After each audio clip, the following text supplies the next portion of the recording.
Welcome, everyone. Hi. Special welcome. Good morning to those who are gathered here in the sanctuary and to all who are joining online today. We begin this morning with a musical prelude by Scott DeVoe.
Welcome to the Unitarian Universalist Congregation of Charlottesville. My name is Frank Dukes. My pronouns are he, him, and I'm pleased to be leading worship this morning with Reverend Tim Temerson, Reverend Leah Durland-Jones, and music director Scott DeVoe. This sanctuary was built over 70 years ago on the homeland of the Monacan people and was once cared for by enslaved people from Africa and their descendants. We honor all who have dwelt here and all in our congregation whose lives led to this moment of our gathering. I invite us to take a moment to greet others. Those online may unmute, and those here in the sanctuary or social hall are welcome to greet your neighbors, especially those you may not know.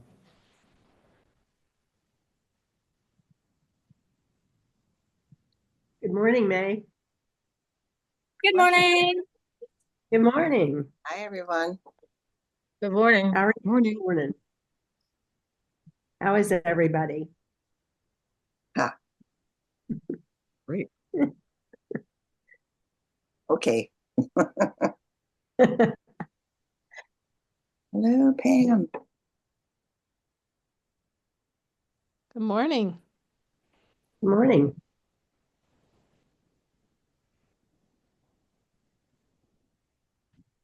I got the times mixed up. I have to go and make it there for lunch.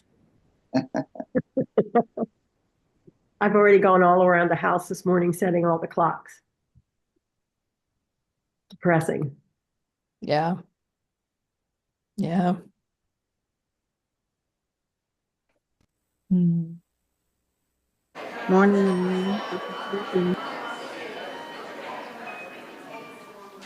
We offer a special welcome to newcomers and invite you to join us for fellowship after the service in the social hall. We invite you to use one of the red mugs. It says coffee mugs, but I don't drink coffee, and if you don't drink coffee, it's okay. You can just have a red mug. And UUCville members and friends are reminded to offer a warm welcome to anyone with a red mug.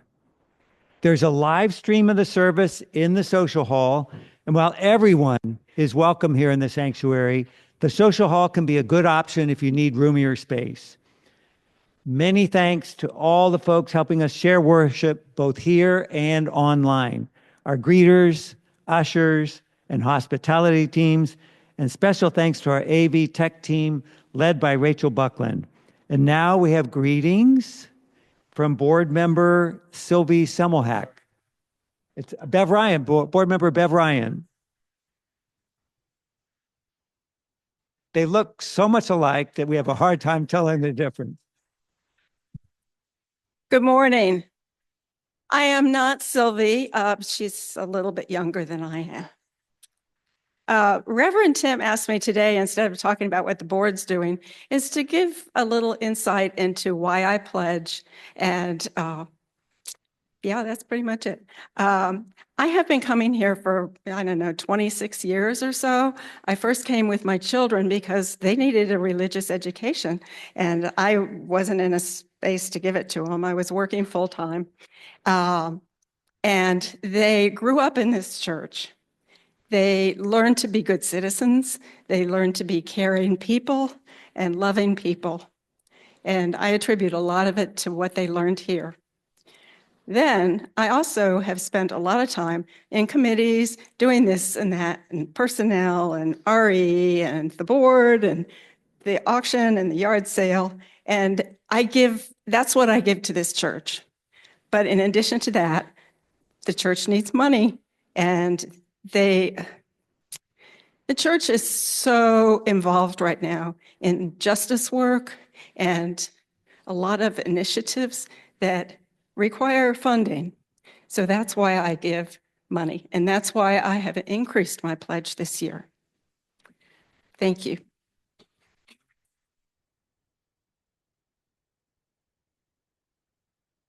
I have a few announcements. Immediately following the service, there will be a fundraising lunch in the social hall offered by our high school youth for their service trip with the Appalachian Service Project this summer. And please go and talk to the youth about how meaningful, for those who've been there, and many go year after year, how meaningful that is for them. The lunch will feature baked potatoes and chili, so be sure to join our youth after the service. Also, the Christian Fellowship will be meeting after the service in the parlor. All are welcome, no matter what your faith or beliefs, and you can get food first and then join in the parlor. And then also after lunch today, JJ Towler will be doing a PowerPoint presentation downstairs in room 2. It's about her visits to Botswana in Southern Africa, and the incredible people and animals, zebras, elephants, lions, crocodiles, and more that she met there. The program is Botswana, My Home Away from Home. All ages are welcome, and JJ says, come on down. Well, you just heard Bev, and the 2025-26 UU Seville Pledge Drive is well underway. We're pleased to share that after 1 week, we have over $330,000 in pledges.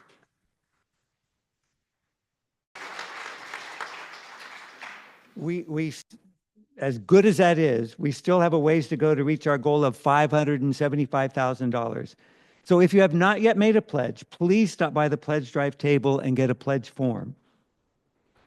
And then if you're new to the UU congregation of Charlottesville, please join us right here in the sanctuary at 12:15 for our monthly newcomer circle. You can grab your lunch in the social hall and then join Reverend Tim and several lay leaders here in the sanctuary for 30 minutes, not a lot, 30 minutes of relaxed conversation. And then last, Clint and Mary Sherrill will be signing people for a vegan cooking class in the hallway outside the social hall. So please stop by if you're interested. Good morning, everyone. I'm Reverend Tim, if you're brand new and not sure who I am. It's great to see you this morning, great to be with you, great to be working with Frank. And as Bev said, there's a lot of wonderful, exciting things going on here at our congregation. So our service this morning, we're going to be talking a lot about the Transcendentalists. And I want to begin this morning with a call to worship that I've sort of adapted. It comes out of our hymnal from Ralph Waldo Emerson's essay, The Oversoul. There is a deep power in which we exist and whose beatitude is accessible to us. It comes as insight. It comes as serenity and grandeur. The soul's health consists in the fullness of its reception Forever and ever, the influx of this better and more universal self is new and unsearchable. Within us is the soul of the whole, the wise silence, the universal beauty to which every part and particle is equally related. When it breaks through our intellect, it is genius. When it breathes through our will, it is virtue. When it flows through our affections, it is love. I now invite the divine family to light our flaming chalice. And will you please join in saying our chalice lighting words? We gather this hour as people of faith, with joys and sorrows, gifts and needs. We light this beacon of hope, sign of our quest for truth and meaning, in celebration of the life we share together. And then we'll do the hand motions. We light this chalice to celebrate Unitarian Universalism. This is a church of open minds. This is a church of helping hands. This is a church of loving hearts. Please rise in body or spirit and join in singing hymn 21, For the Beauty of the Earth.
I'd like to invite our young people and those who are young at heart to come forward, please, and join me and Reverend Tim up here on our red rug. And make sure you scoot up and make lots of room for friends who are coming behind you. You want to be sure there's a place for everyone. Last month, our ministry theme was inclusion. So we want to make sure and include everybody Yes. up here on the carpet. Scoot on forward, you guys. Come on down. There's a space right Nice. here. Yeah, Here's right up some- front. Absolutely. Some more friends. Come on Come on down. over. Yeah. So good morning. guys can You sit feeling right there. rested with all that sleep you got last night? No. No. No. Yeah, we had to move our clocks forward, didn't Yeah. we? Yeah. Was that hard on anybody? Yeah. Well, I'm really glad that you all are here and on time. And when we see the people who come in an hour, let's just all be really kind to them. They'll be here in time for lunch, right? Yeah. Yeah. Well, as I said, last month, our ministry theme was inclusion, but we're in the month of March now, and we have a new ministry theme for this month, and it's the practice of trust. Practice of trust. So, you know what my question's going to be? What do we mean by that? What do you think of when you hear the word trust or the idea of the practice of trust? Was there somebody that said something over here? Having faith, says Lisa. Having faith, yeah. What else? Apollo. Believing. Yeah. Yep. What are some other thoughts about JJ? trust? Yeah, JJ. That your thoughts and feelings will be safe. Yeah. Maybe one more way that you understand the idea of trust. Yeah, Raven. That trust is like so many other things that it can be practiced and we can build it. It's like so many other things that we can practice it and we can build it. Yeah, exactly.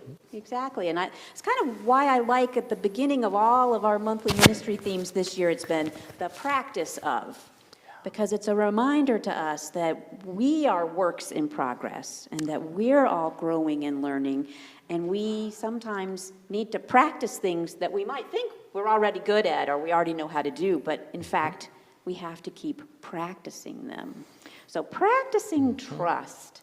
Yeah, that's a good one for all of us, especially in the world right now, where sometimes we might feel a little uncertain about things or afraid about things or have a lot of big feelings going on, to know that we can practice trust. And who are some of the people or things we might trust?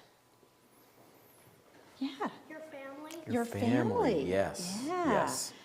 Yeah. Who else might we trust? Yeah. your friends. Your friends. Yeah. Yeah. Yeah.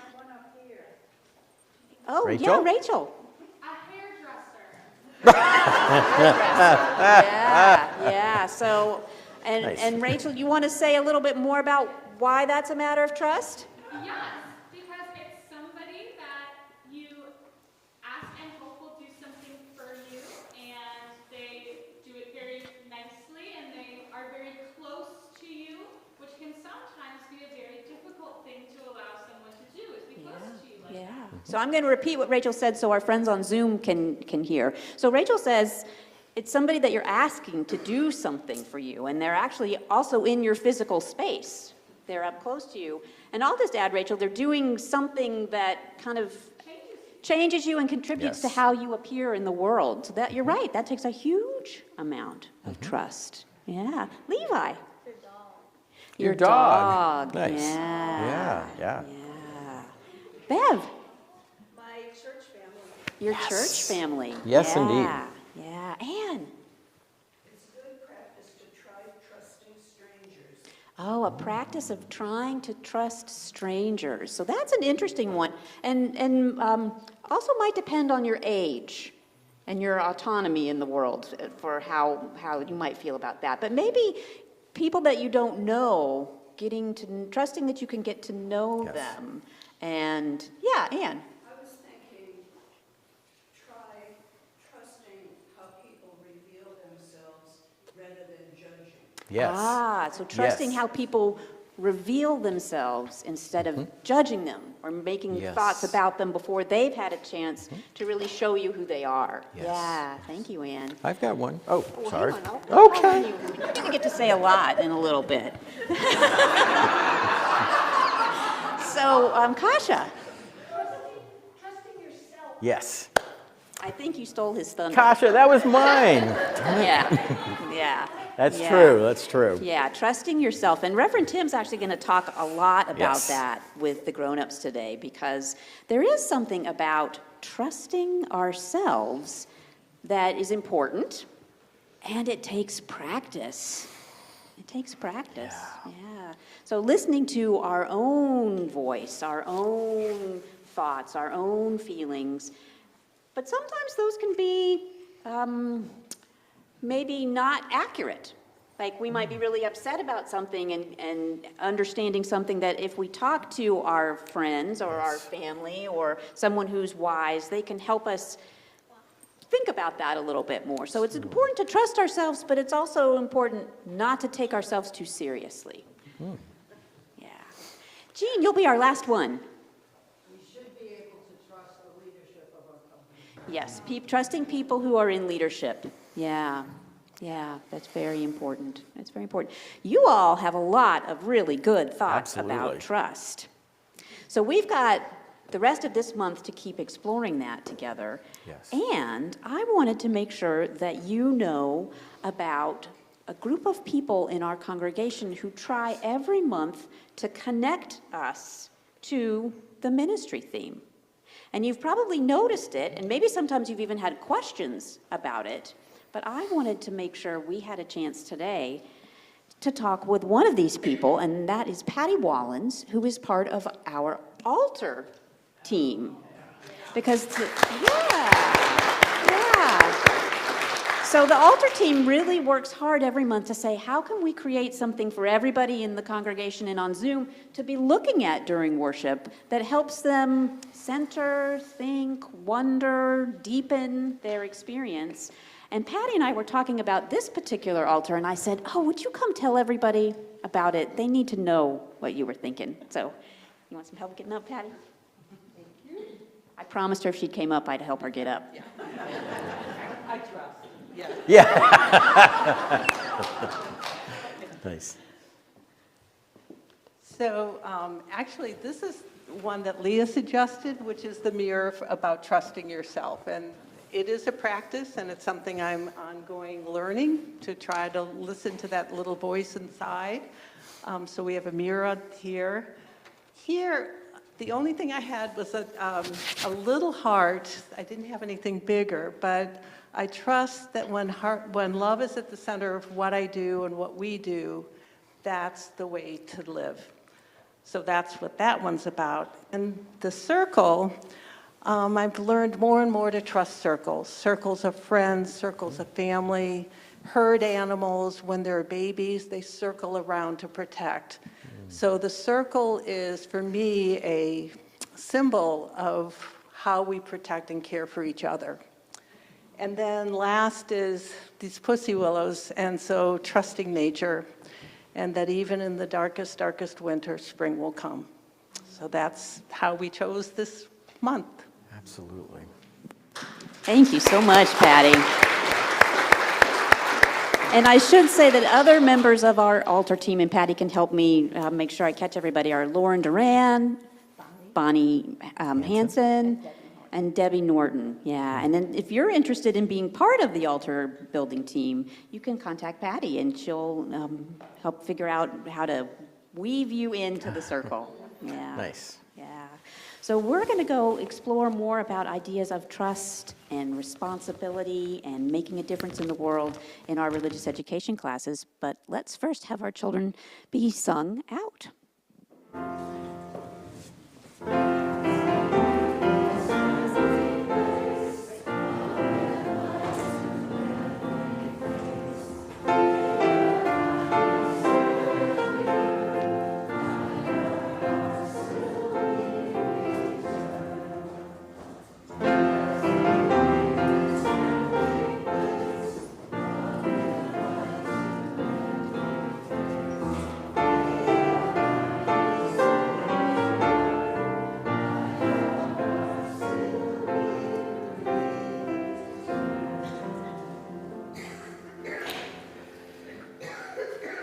As many of you know, we are one of the founding congregations of the wonderful organization Impact.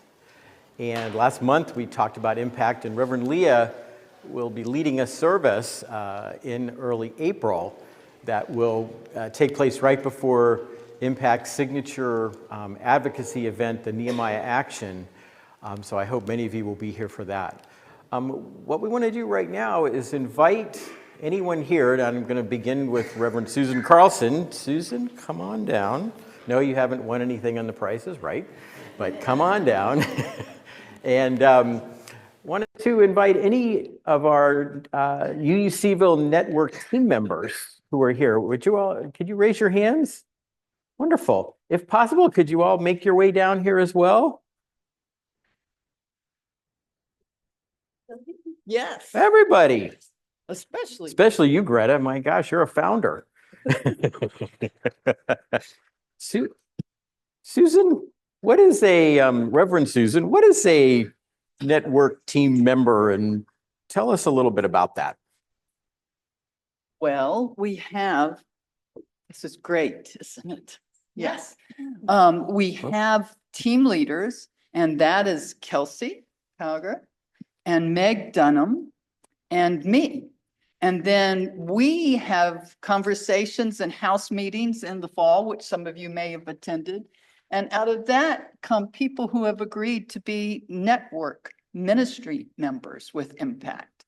And then we are the ones that will be contacting you, if you haven't already been contacted, to invite you to please come and bring folks with you to the network, the action, the Impact Nehemiah action, which happens on April 8th this year. Tell them about the rally.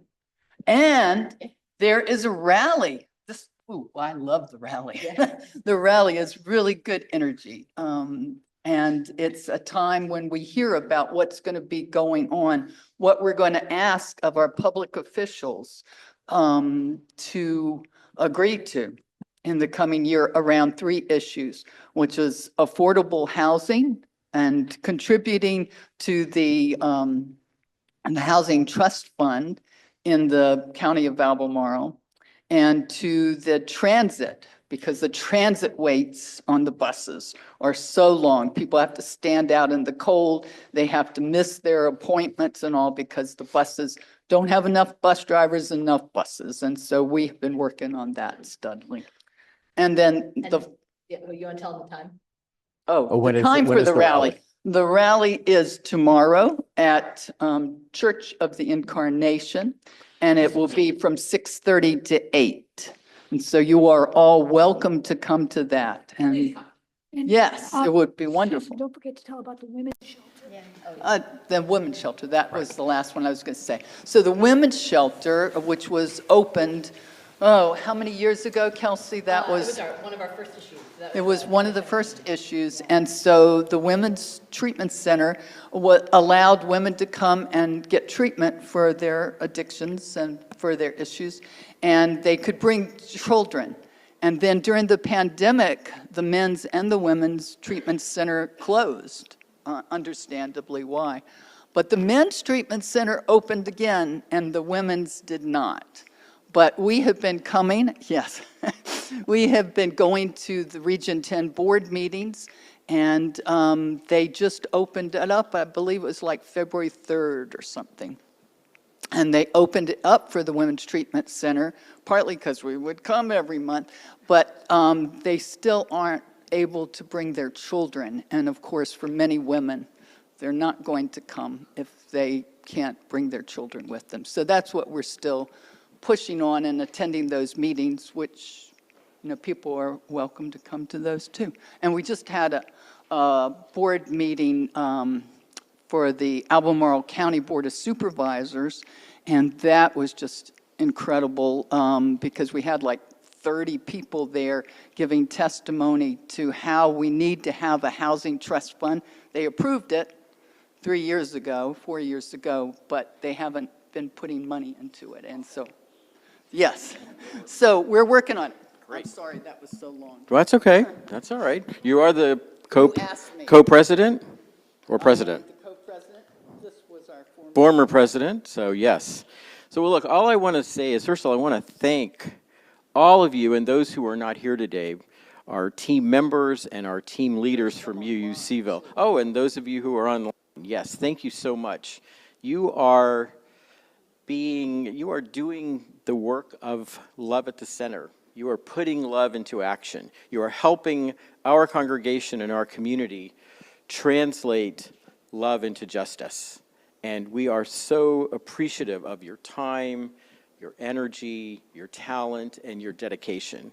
And on behalf of our whole community here at UUCville, we just want to say thank you so very much, and we are with you. Call us up. We'll be at the Nehemiah Action. We'll be at the rally tomorrow. I'll be at the rally tomorrow, that's for sure. I'll be out of town for the Nehemiah Action, but that's not important. So anyway, so thank you all so very much for all that you do. And thank you, Kelsey and Susan and all the leaders. So thank you.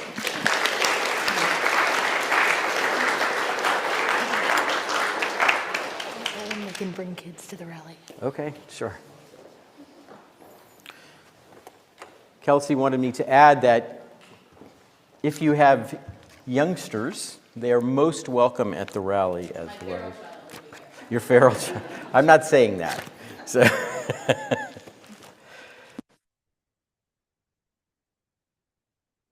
We are an interconnected community that cares for one another. Part of how we embody this care is by making time each week to share the joys and sorrows we hold in our hearts. Everyone is now invited to come forward as you wish and place a glass stone in a communal bowl of water as a symbolic act of each being held by the larger love that holds us all. Everyone in this room is invited to participate, including those who are new to our congregation. If you have come through our doors for the first time and would like to participate, please know that you are invited. Those online may type their joys or sorrows into the chat. Now, for those of you who have attended this congregation in person before, you may see that things look a little different this morning. Reverend Lee and I have been receiving some wonderful suggestions and thoughts about how we might make this ritual a little bit more meaningful and also perhaps help with the long lines that we are seeing on Sunday morning. So there are now 2 baskets of stones. One is in the back where you see John Nolan. The other is up here in front. But for those of you who would like to take a glass stone or stones, simply go to the basket that is closest to wherever you are sitting in the sanctuary. When you have your stone, make your way to the bowl of water on the stand in front of the chancel. No, there's no need to form a line because you see we've moved the water over here. So now more than one person can place their stone at a time. So get your stone or stones, just make your way forward. Scott will continue to play beautiful music and just drop your stone there. As always, a member of our pastoral care team, Ellen Longmore, will come forward, and Ellen will be here to offer support. And again, all are welcome to participate. Ellen will also be available after the service in the back corner if you are in need of support or just need someone to listen. And anyone online, please if you want to contact the pastoral care team, please reach out to pastoral@uucharlottesville.org. So let us now begin.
Thank you, Scott. Our reading is adapted from the work of the transcendentalist writer and editor Margaret Fuller. The experience she describes took place when she was 21 years old. It was Thanksgiving Day, and I was obliged to go to church, or exceedingly displease my father. I almost always suffered much in church from a feeling of disunion with the hearers and dissent from the preacher, but today, more than ever before, the services jarred me. After the service, I walked away over the fields as fast as I could. This was my custom at the time when I could no longer bear the weight of my feelings. I went on till I came to where the trees were thick about a little pool, dark and silent. I sat down. Suddenly, the sun shone out with that transparent sweetness, like the last smile of a dying lover. In that moment, I saw that there was no self, that selfishness was all folly, and that it was only because I thought the self to be real that I suffered, that I only had to live into the idea of all, and all was mine. This truth came to me, and I received it unhesitatingly, so that I was for that hour taken up into God, dwelling in the ineffable, the unutterable. When I came back, the moon was riding clear above the houses. I went into the churchyard and there offered a prayer as holy as any I know. Since that day I've suffered, as I must suffer again, till all the complex be made simple, but I have never again been in discord with the grand harmony. Here ends our first reading. This community offers its love and support to what is closest to our hearts. Another way we show our care for one another is in sharing our financial gifts with our community and the congregation. Our social action collection for the month of March is for the UU Seaville Food Ministry, which includes our monthly food pantry, staffing the soup kitchen at the Haven, food cards for members of the congregation whose budgets are stretched, and guests at our food pantry, and the dinners we host for guests from Pacham.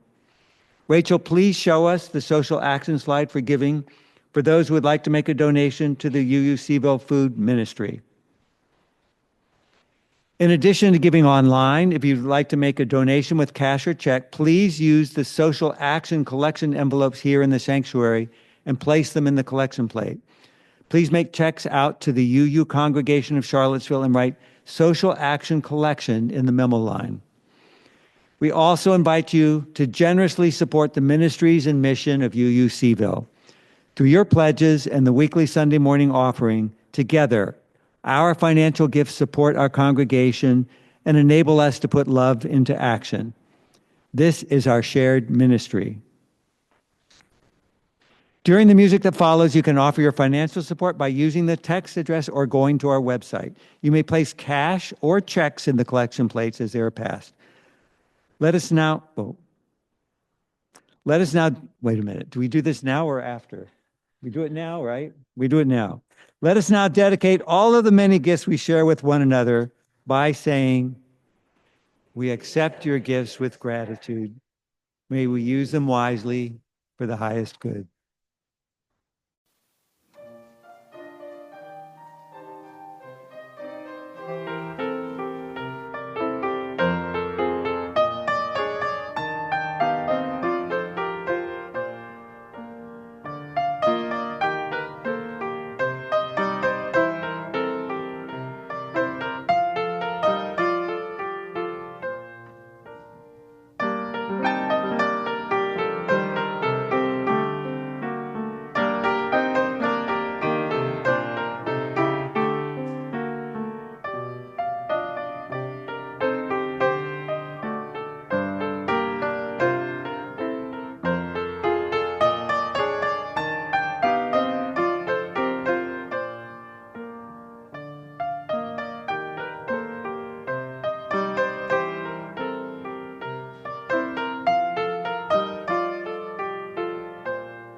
Thank you, Scott.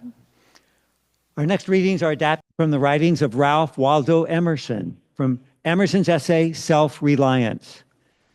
To believe your own thought, to believe that which is true for you in your private heart is true for all. That is genius. Speak your latent conviction, and it shall be the universal sense. Learn to detect and watch that gleam of light which flashes across your mind from within, more than the luster of firmament of bards and sages. Trust thyself. Be a nonconformist. Nothing is at last sacred but the integrity of your own mind. And then from Emerson's Divinity School Address. The religious sentiment is guarded by one stern condition, namely, that it is an intuition. It cannot be received secondhand. Truly speaking, it is not instruction, but provocation that I can receive from another. What another announces, I must find true in me or reject. That is why I admonish you to go alone, to refuse the good models, and dare to love God without mediator or veil. Cast behind you all conformity. The time is coming when all will see that the gift of God to the soul is not a vaunting, overpowering, excluding sanctity that's found in many of our churches and our pulpits, but a sweet natural goodness that invites you and I to be and to grow.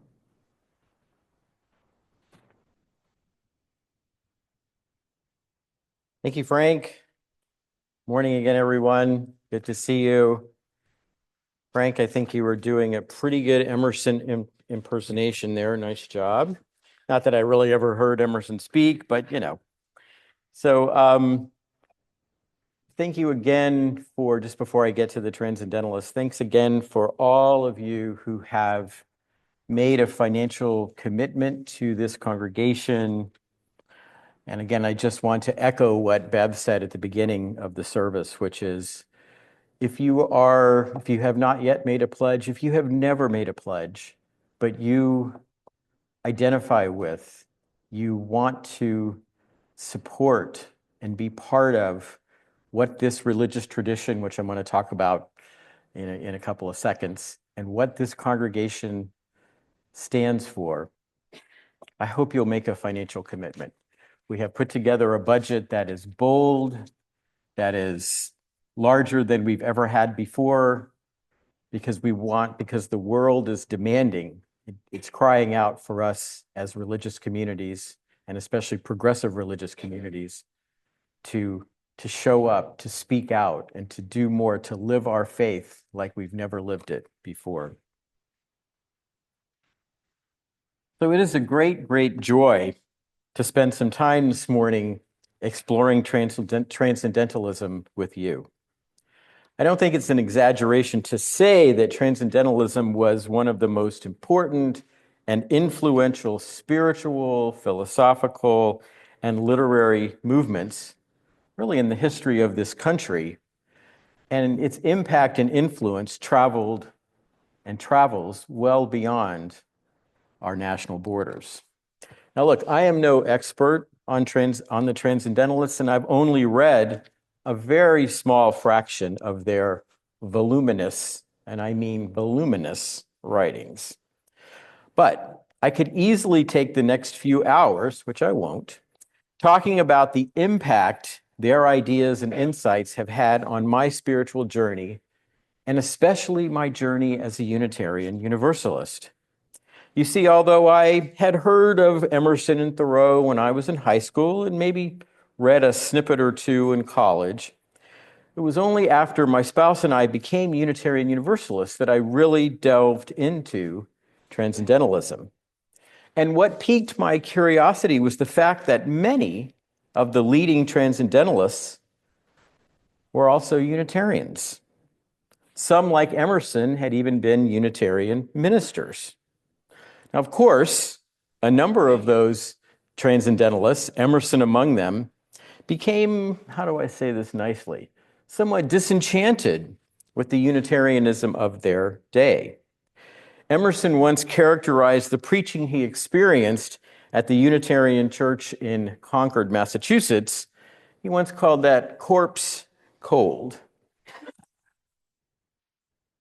And let me just say with all heart that I certainly hope that's not how you feel when you leave the service today. Now, I can imagine you may be wondering why, if so many transcendentalists criticized the Unitarianism of their day, why do you today quote them and even preach sermons about them? Well, the simple truth is that while transcendentalism was inspired by, or was a reaction to, maybe I should say, the corpse-cold religion of the mid-19th century, over time, that critique took hold and transformed how Unitarians and today Unitarian Universalists understand theology and spirituality, religious truth and experience. The argument between Unitarianism and Transcendentalism is long over, and there can be no doubt that the Transcendentalists prevailed, and we UUs are, in my view, so much the better for it. Now, any discussion of the connection between Unitarian Universalism and the Transcendentalists has to begin with Mr. Emerson, the sage of Concord. Emerson was born and grew up in Boston, attended college and the divinity school at Harvard, and lived most of his adult life in Concord, which today is a busy and bustling suburb, but which in Emerson's time was mostly farmland and forest. While Emerson's father and grandfather had both been ministers and his mother possessed a keen interest in spiritual matters, he was most influenced by this person. Here she comes. That's his aunt, Mary Moody Emerson. And whenever I'm talking about Emerson, I like to talk about his Aunt Mary because she is someone who goes nameless in history, but was a brilliant thinker. And so much of her nephew's thought came from his conversations and learning from his aunt. Emerson himself once called Aunt Mary the finest writer in Massachusetts and would have wholeheartedly agreed with one historian's later characterization of her as a vigorous theologian, an original religious thinker, and almost a prophet. Although maybe Waldo would have said, let's just get rid of the almost and call her a prophet. And one can certainly see Mary Emerson's influence throughout her nephew's work. She possessed a deep appreciation, and I would even say spiritual reverence for the natural world. And her love of nature led Mary Emerson to see truth and wisdom not simply in traditional sources like the Bible, but in everything and in every moment. Truth was found in the words and teachings of Jesus and in the sounds and movements of goslings on a pond near her home. Truth could be experienced, as her nephew once wrote, in the growing grass, in the bursting buds, and in the almost spiritual rays pouring forth from the night sky. And this understanding of religious truth led both Mary and her nephew to recognize the importance, the centrality of spiritual experience that is direct, unmediated, and yes, authentic. In her many letters to the young Emerson, Mary distinguished between the kind of religious life Emerson's father and grandfather had preached and a spiritual life that was so much more meaningful and deep. Far from the very intellectual and rational brand of spirituality one found in New England Unitarianism, Mary Emerson yearned for depth and connection, for experiences that enabled her to connect with truth and that would touch the heart and stir the soul. Now, as I mentioned a moment ago, Emerson was a graduate of the Harvard Divinity School, and he was ordained as a Unitarian minister. But he only served a congregation for 3 short years before resigning to pursue writing and lecturing full time. Preaching apparently suited him, but he chafed at what he saw as the mindless adherence to tradition and ritual, including things like Holy Communion, that still characterized many Unitarian congregations at the time. Much like his aunt, Emerson yearned for something different, for an experience of a truth that was beyond the bounds of tradition, beyond the confines of dogma, beyond the bounds of all that stood in the way of that direct, unmediated personal experience of the divine. And if I could really point to just one idea, one contribution Emerson and the Transcendentalists have made to Unitarian Universalism, it would be their belief, their conviction that spiritual truth exists in every moment, that it is always unfolding, and that one must experience and discover that truth for oneself and accept it in one's own heart and mind. Truth is never the possession of one person, one sacred text, or one religious tradition. Truth was not revealed in only one moment of history or in one place in time. Truth lives in all people, in the bursting buds and in the night sky, in sacred texts, in religion, in art, culture, and science, in the whole human experience. Although the sources of truth are multifaceted and seemingly limitless, Emerson insisted that they all point in a single direction and, yes, flow from a single source. He believed that truth is ultimately the product of one will, one mind, one spirit. In the midst of all the variety of life, there is, in Emerson's view, an underlying unity. As he wrote some years after he delivered the Divinity School address, every chemical substance, every plant, every animal teaches the unity of cause and the variety of appearance. The unity of cause and the variety of appearance. So for Emerson, truth is about unity and diversity, transcendence and individuality, oneness in the midst of the blooming, buzzing variety of life. And it is experiencing and intuiting that combination of unity and diversity, oneness and variety, that Emerson calls the religious sentiment. To be human is to seek, to explore, and to strive to live in harmony with the underlying unity of existence. And how does one do that?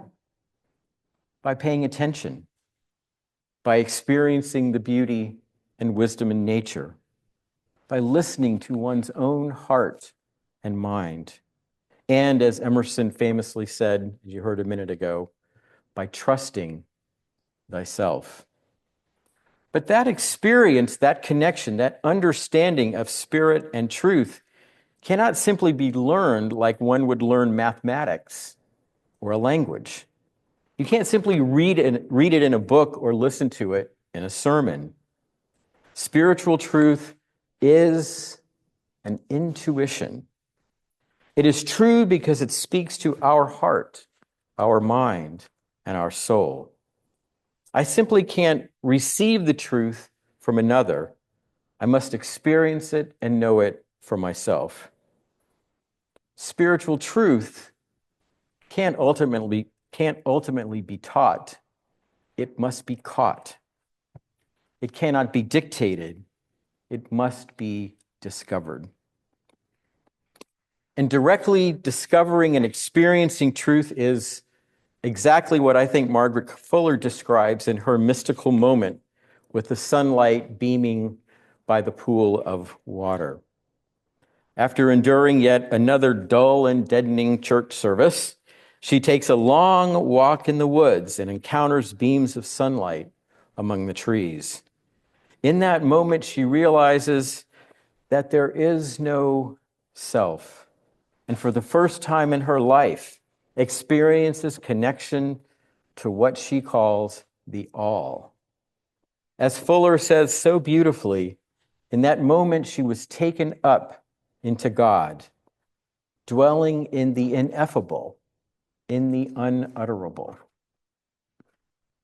I have to say that as much as I admire Emerson and Thoreau's beautiful and well-known descriptions of their spiritual experiences in nature, Margaret Fuller's speaks most closely to those moments in my life when I've experienced that deep connectedness to something greater than myself. And when I am blessed by one of those sacred moments, my breathing slows. The anxiety I always carry around with me calms, and all of my burdens just seem to fade into the background.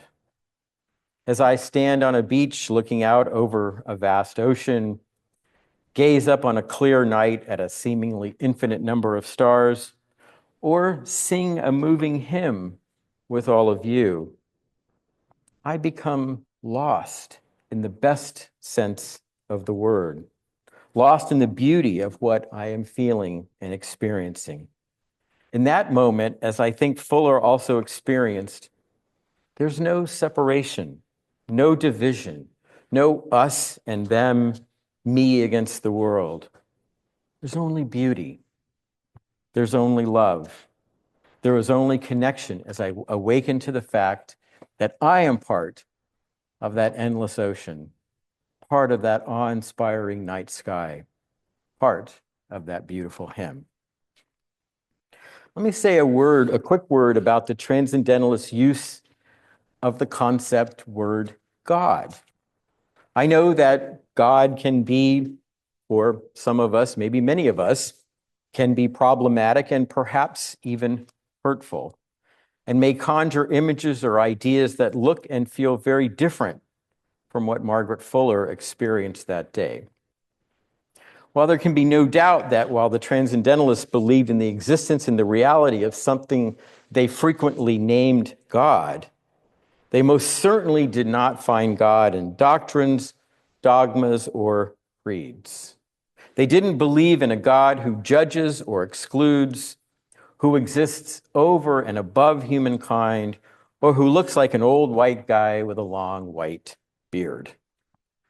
Instead, what the transcendentalists called God is that overarching and sometimes overwhelming sense of connection and oneness, a oneness that can take our breath away, and that transformed in that moment the despair and anguish of Margaret Fuller into serenity, peace, and joy. Let me add that it was their insistence on seeing religious truth as an intuition rooted in our experience. That was one of the things that made transcendentalism so controversial in its time. Think about it. Claiming that spiritual truth is an intuition rather than a belief, that truth is found in experience rather than just in doctrine or scripture, that calls into question the absolute truth claims of religion, including, as Emerson said, the claims of what he called historical Christianity. In fact, Emerson had some pretty unkind words to say about the Christian tradition, and especially what he felt Christianity had done to twist and distort the life and teachings of Jesus of Nazareth. Boy, he'd have quite a headache today, wouldn't he?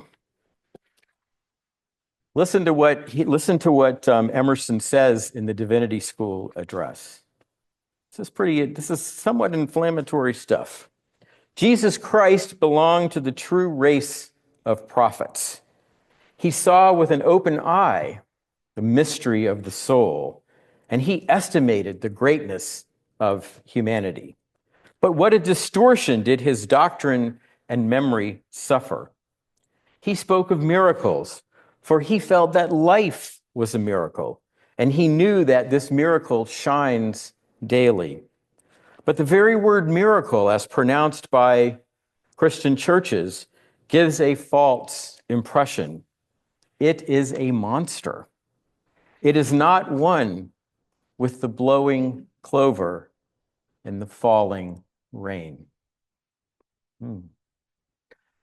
Is it any wonder that Emerson was never invited to speak at the Harvard Divinity School again, and that the Divinity School address remained unpublished for quite a few years. And it is precisely Transcendentalism's insistence on spiritual self-reliance and authenticity, and on the truth and wisdom that lives in every moment and in every living thing. It is those core convictions that inform Unitarian Universalism's understanding today of truth, of spirituality, and well, really of much of our faith tradition. Rather than dictating what you must believe or where your life's journey ought to take you, Unitarian Universalism celebrates who you are. When you come through those doors or join us for an online service, you don't have to put on a theological mask or pretend to believe or be someone you're not. We strive in everything we do to invite and inspire you to search and to grow, to question and to learn, and to develop an understanding of ultimate reality that is, above all else, meaningful for you. I know it may sound trite to say that the Transcendentalists bequeathed to Unitarian Universalism the conviction that human beings should be themselves and trust themselves. But as Emerson and the Transcendentalists made clear, and as far too many still experience today, our authentic selves are not always who it is safe or acceptable or welcome to be. Think for a moment about all the voices and all the messages telling us who we are is not good enough, that we are a failure or a disappointment, and that we're going to be deservedly punished by an angry God or an unjust social order. Whether these voices are coming from those we know, perhaps those we love, perhaps those who we find ourselves in conflict with, or perhaps from political leaders or organized religion. Far too many people find themselves weighed down by a terrible burden of judgment that tells them that they aren't good enough or acceptable enough to be loved. I am so grateful and so happy that the Transcendentalists called, I'm not going to use a very transcendentalist word here, bull you know what, on the conformity of their day, on the pressure to go along to get along, a conformity that seeks to control and dictate the human heart and conscience. And it is that clear and uncompromising acceptance and celebration of our true and authentic selves that is the most important legacy of Transcendentalism, and it is at the heart, my friends, of Unitarian Universalism. Loving, accepting, and celebrating ourselves, loving, accepting, and celebrating others. That's the vision, and those are the values Unitarian Universalism seeks to affirm and promote. I don't know if living and sharing our vision and our values will convince people to become part of our faith tradition or this congregation. I hope it does, but ultimately, that's not really the point. Perhaps our core mission is to share a vision of life that puts love and authenticity at the center, and that is free from the fear, the judgment, and the exclusion that is currently doing so much harm. Perhaps our purpose is to let people know that no matter who they are or where they come from, there are people in this world who love and care for them. And perhaps our most sacred calling is to affirm in everything we do that for all the many challenges and struggles in our world, we are ultimately one human family, journeying together on this marvelous, marvelous planet that is our home. Amen. Thank you so much for listening, and blessed be.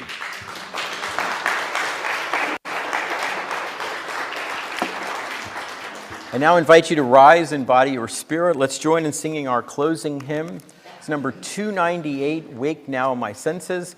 This This hymn, by the way, has 5 verses. The lyrics will be on the screen. Please rise.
Would you please extinguish the chalice? I want to leave you with these wonderful words from Unitarian minister Theodore Parker, who himself was a leading and important transcendentalist. He said, "Be ours a religion which, like sunshine, goes everywhere. Its temple is all space. Its shrine is the good heart. Its creed is all truth. Its ritual are works of love. Its profession of faith is divine living." Friends, be well. Take very good care of yourselves, of each other, and of the world. Make this week as joyful a week as you can. Journey with love in your heart, hope and excitement and joy in your step. Blessed be. Join us for lunch.